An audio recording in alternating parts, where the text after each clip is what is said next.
حضرت ابو سعید خدری رضی اللہ تعالی عنہ سے روایت ہے کہ رسول اللہ صلی اللہ علیہ وسلم نے ارشاد فرمایا، جب کوئی مسلم دعا کرتا ہے جس میں کوئی گناہ کی بات نہیں ہوتی اور نہ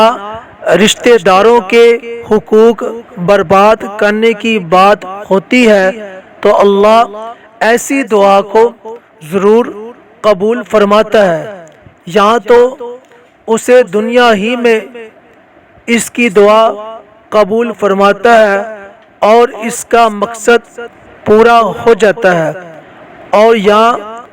آخرت میں اس کے لیے ذخیرہ بناتا ہے، اور یہاں اس پر کوئی مصیبت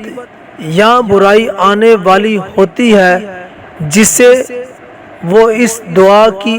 بدولت دور فرما دیتا ہے۔ صحابہ نے کہا، پھر تو ہم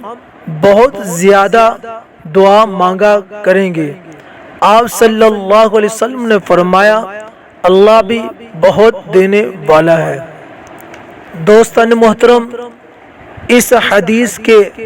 ذریعہ یہ غلط فہمی دور کی گئی ہے کہ مومن جب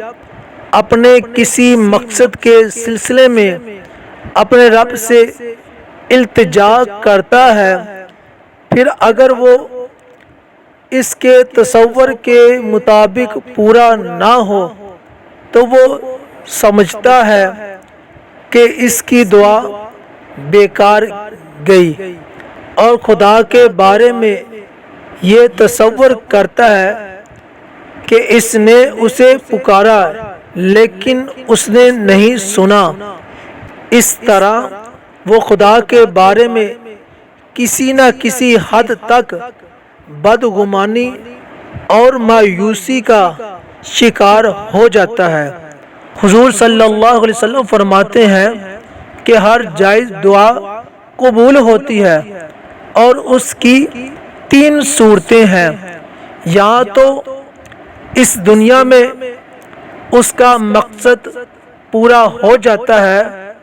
یا یہ دعا اس کے لیے آخرت میں کام آتی ہے، اور تیسری شکل یہ ہے کہ اس پر کوئی بہت بڑی آفت آنے والی ہوتی ہے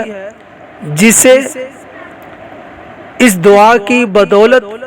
اللہ تعالی ٹال دیتا ہے۔ اس لیے دعا پورے سوز و درد مندی کے ساتھ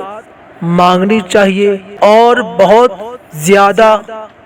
مانگنی چاہیے۔ اللہ کے خزانے میں کوئی کمی نہیں ہے اور وہ تمام کریموں سے بڑھ کر کریم ہے۔